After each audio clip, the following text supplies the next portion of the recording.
So I made a video a few days ago about misogynistic men and how some transgender women are like the perfect partners for them. And someone left a comment that they then deleted about autogynephilia. And I wanted to talk about that because it's something that I think is a very interesting thing to discuss when it comes to this particular topic.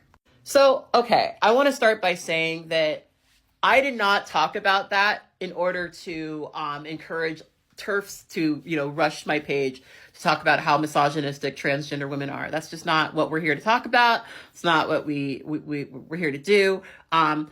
What I was pointing out is that some transgender women pair up very neatly with misogynistic men who buy into very binary ideas about gender, because a lot of younger trans women are in a position where they don't yet have extensive history dealing with objectification. And then they also don't yet have extensive history dating men and understanding that like straight men are trash, right?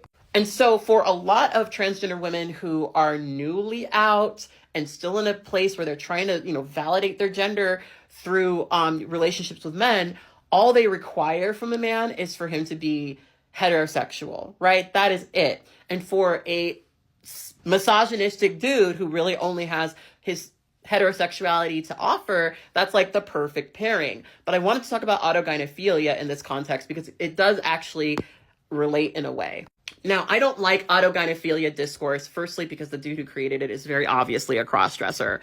And additionally, I think that this is a term that really doesn't apply very much to transgender women, but in my observation and experience, very much applies to men who are cross-dressers, specifically heterosexual cross-dressers who are, like autogynephilia says, sexually turned on by the image of themselves as feminine.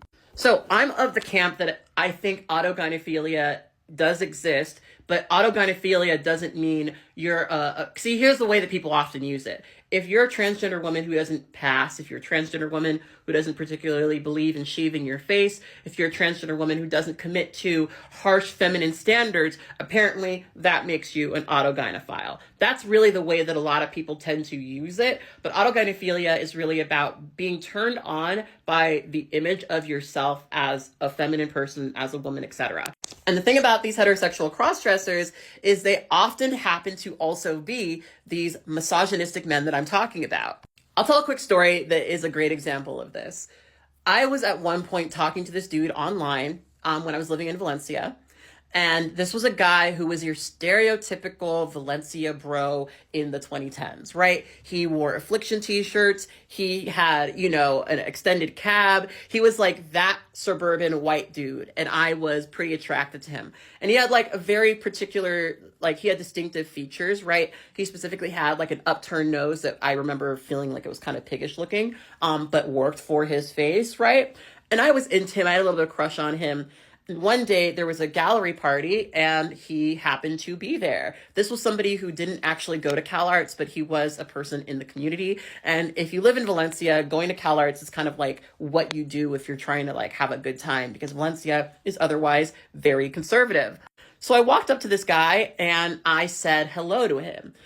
Because we've been talking online for months on end, and I figured that I could say hello to him and that he would be excited to see me. Mind you, I think this was like my sophomore year of school, so I was just starting, my binary physical transition, my binary medical transition.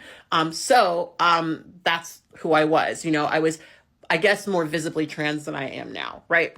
So when I said hello to him, you could see the color just strip out of his face.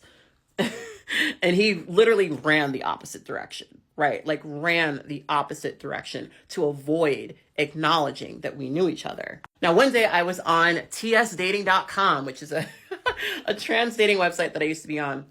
And I was bored and I decided to look through the girls, right? I decided to look through, who the girls were in the area, even though I'm not attracted to women, right? And I saw this profile with this girl, and she had a very similar facial structure. I noticed that she had the upturned nose. And so I clicked on the profile, and it is very obviously him, right? And the thing that was so crazy about this profile is that the way he presented himself to me, right, was he was a cis heterosexual dude who only likes hyper feminine women. And so when he ran away from me, of course, being, younger in my trans life, I internalized that quite a bit. I was like, oh, I'm not passable or whatever. He just, he didn't really like the way that I looked. I wasn't feminine enough, right? Meanwhile, he's on these dating apps as a cross-dressed, person, talking about how he's a BBC slut.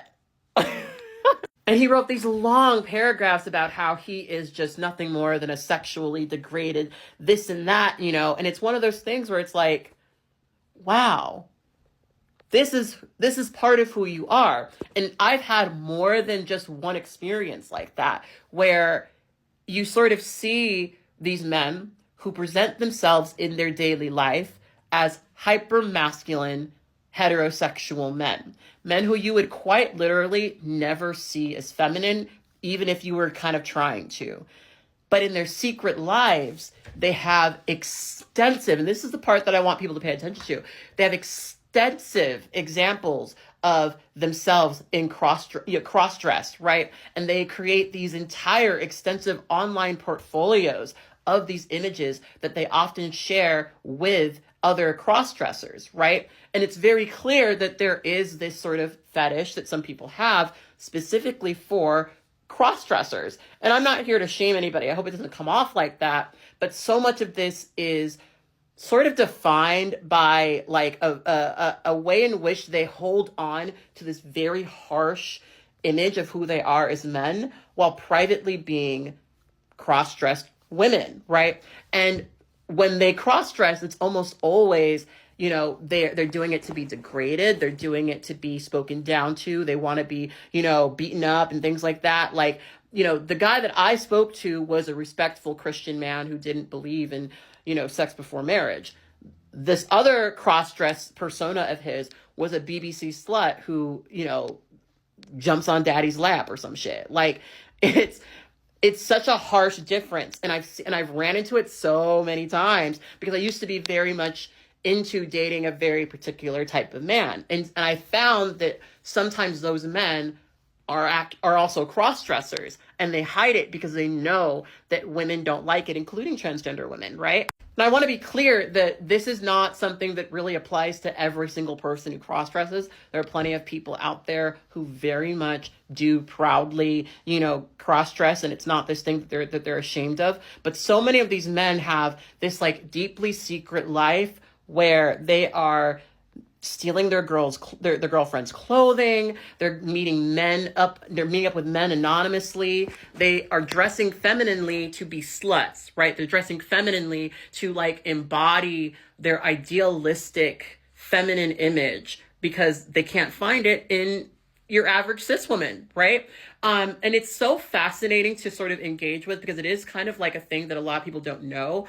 Personally, because I've lived in like mostly white conservative areas for a pretty long time, and I've ran into a lot of people like this. Whenever I sort of see a very loudly homophobic or transphobic, especially like heterosexual, hypermasculine white man, I'm almost positive that he's got a little, he's got a profile online where he's nothing more than a sissy slut for BBC cock. I'm just saying.